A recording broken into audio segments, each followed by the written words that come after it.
Officer এসে আমাদেরকে বললো বাংলাদেশি, তারপর গালাগাল করলো, লাদ মেরে ছাতিয়ে লাদ মেরে পেটে লাদ মারে আমাদেরকে তুলতে তারপর ঠাট্টাই করে মারলো যে তোমরা বাংলাদেশি, এখানে কি করতে এসছো, তোমরা আতঙ্কবাদী। তারপর আমাদেরকে এরকম চুল ফুলে ধরে জিভে তুলে নিয়ে থানাতে গেল। পর ওখানে যাওয়ার পর আমাদের সাথে সাইন ফাইন করে আমাদেরকে লকআপে ভরে দিয়েছে। যখন লকআপে ভরে তখন রাত্রি 2টো বেজে যায়। তারপর সকাল হলো, সকাল হতে তখন আবার অফিসার ওই ঠিক 8টা 9টার দিকে, আমার তখন টাইমটা আমার ঠিক মনে নেই কারণ ফোন তো ছিল না, ফোন তো নিয়ে নিয়েছে ওরা। আধার কার্ড বের করলাম, দেখলো, বলে দেখার সঙ্গে সঙ্গে মার আরম্ভ করে দিচ্ছে, যে যেরকম মারতিছে। বলে এটা তো ডুপ্লিকেট আধার কার্ড, কলকাতাতে তোমরা ওখানে তো ডুপ্লিকেট আধার কার্ড হয়, ওখানে ডুপ্লিকেট আধার কার্ড বানিয়ে তোমরা এসছো, তোমাদের ঘর ওখানে নয়, তোমরা বাংলাদেশি। তারপরে ওই যে গাড়ি যেতে যেতে আমরা যে থানায় ফোন করছিলাম, বাবা মাকে ফোন করছিলাম, ওরা আবার ডকুমেন্টস পাঠায়, সেই ডকুমেন্টস পাঠিয়ে আমরা আসি। সুরাতে এবার বাংলার পরিযায়ী শ্রমিকদের বাংলাদেশি তকমা দিয়ে হেনস্থা ও মারধরের ভয়ঙ্কর অভিযোগ সামনে এসেছে। পিংলায় নিজেদের বাড়ি ফিরলেন পরিযায়ী শ্রমিকরা। গুজরাট পুলিশের বিরুদ্ধে ভয়ঙ্কর নির্যাতনের অভিযোগ করেছেন ঘরে ফেরা শ্রমিকরা। মধ্যরাতে দরজা ভেঙে ঘরে ঢুকে মারধর করা হয় তাদের, চুলের মুঠি ধরে জিপে তুলে থানায় নিয়ে যায় সুরাত পুলিশ। আধার কার্ড দেখানো সত্ত্বেও তাদের মারধর করা হয়েছে, বুকে ও পেটে লাথি মারা হয়। অভিযোগ ঘরে ফেরা পরিযায়ী শ্রমিকদের। ওখানে কাজে পৌঁছেছি ওই রুমে প্রায় 2টোর দিকে। আমাদেরকে রাত্রি 12টার দিকে তুলে নিয়ে যাওয়া হয়, কভার জানালা ভেঙে পুলিশ তুলে নিয়ে যায়, গুজরাটের পুলিশ। তো সেখানে নিয়ে যেয়ে আমাদেরকে চার্জ করে, রুম থেকে তোলার সময় আমাদেরকে চার্জ করে তুলে নিয়ে গেছে, বলতে আমাদের বাংলাদেশি বলে তুলে নিয়ে গিয়েছে। তো ওখানে আমাদের আধার কার্ড দেখেছি, তবুও বলছে আমরা বাংলাদেশি, আমাদেরকে কথায় কথায় গালাগাল দিচ্ছে, মারছে। দিয়ে আমাদেরকে রাত্রি 12টার দিকে তারপর দিন ছাড়া হয়েছে। এখানে নবান্নে ফোন করা হয়েছিল, আমাদেরকে যে কাজে নিয়েছিল অরূপ জানা, সে নবান্নে ফোন করে আমাদের আধার কার্ড পাঠিয়েছিল। ওখান থেকে জানা যায় যে কিছু হেল্প করা হয় আমাদের বাড়িতে। পুলিশ এসে আমাদের বাড়িতে আমার মা বাবাকে বলে ওইসব তখন যোগাযোগ আমাদের নেই, ফোন নিয়ে নেয়। ছেলে বাড়িতে আসছে, ভালো লাগছে। অনেক চিন্তায় ছিলাম।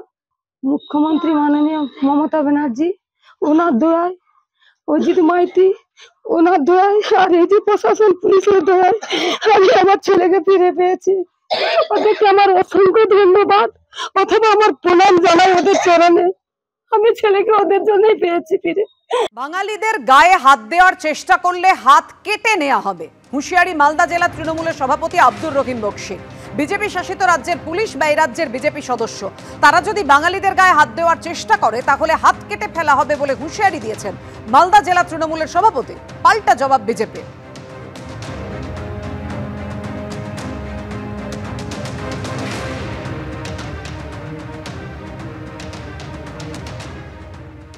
আজকে হুঁশিয়ার করে দিচ্ছি, আবারও কেউ কোথাও থেকে ভয় দেখানোর চেষ্টা করছেন পরিবারটাকে, বাঙালিকে ভয় দেখানোর চেষ্টা করছেন।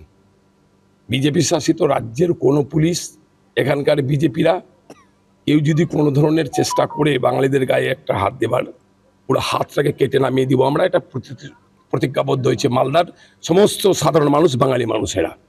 এবং আমরা চ্যালেঞ্জ করছি বিজেপির সমস্ত রাজ্যের মুখ্যমন্ত্রীদেরকে যে আপনাদের ক্ষমতা থাকলে আগামী দিনে আপনারা বাঙালিদের উপরে কোনো রকমের টর্চার, কোনো রকম নির্যাতন করে দেখান, আমাদের ক্ষমতা থাকলে আমরা রুখে দিব। আপনাকে বলছি, আপনারা অন ক্যামেরা, আমরা প্রধানমন্ত্রী এবং প্রধানমন্ত্রীর সমস্ত মুখ্যমন্ত্রী, বিজেপি শাসিত রাজ্যের সমস্ত মুখ্যমন্ত্রী এবং আমাদের এখানে যে বাস করা ধাপাবাদ চিটিংবাদ বিজেপির নেতারা আছে রাজ্যে এবং এলাকায়, তাদেরকে আমরা চ্যালেঞ্জ করছি যে পরে যদি ক্ষমতা থাকে বাঙালিদের গায়ে একটা হাত দিয়ে দেখান। বিরোধী দলনেতা, এলাকার এমপি এমএলএর হাত কেটে নিব, পা কেটে নিব, বাড়ি ভাঙচুর করব, গাছে বেঁধে রাখবো।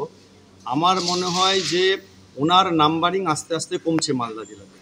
এই নাম্বারিং কমার জন্য যিনি এই সব কথাবার্তা বলছেন, এবং 2026-এর পরে তৃণমূল কংগ্রেস দলটাই থাকবে না, এবং না থাকার জন্য এই জাতীয় লোককে পরবর্তীতে লোকে তো এইসব করবে যেটা উনি মঞ্চে দাঁড়িয়ে বলছেন, হাত কাটা, পা কাটা, গাছে বেঁধে রাখা।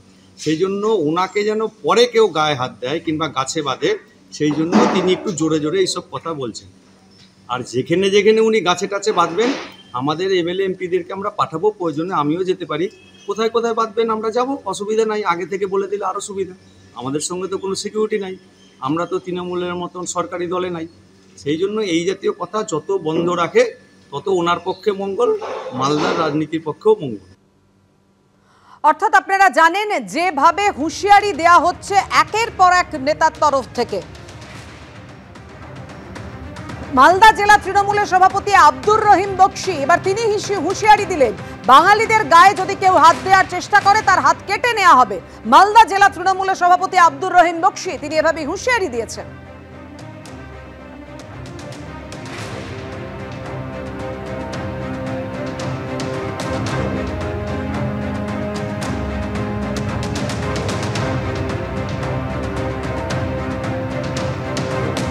একের পর এক তৃণমূল নেতাদের এভাবেই হুঁশিয়ারি। কেউ বলেছেন বিজেপিদের ঘেরাও করে রাখা হবে। এবার তৃণমূলের জেলা সভাপতি মালদার তিনি হাত কেটে নেওয়ার হুঁশিয়ারি দিলেন।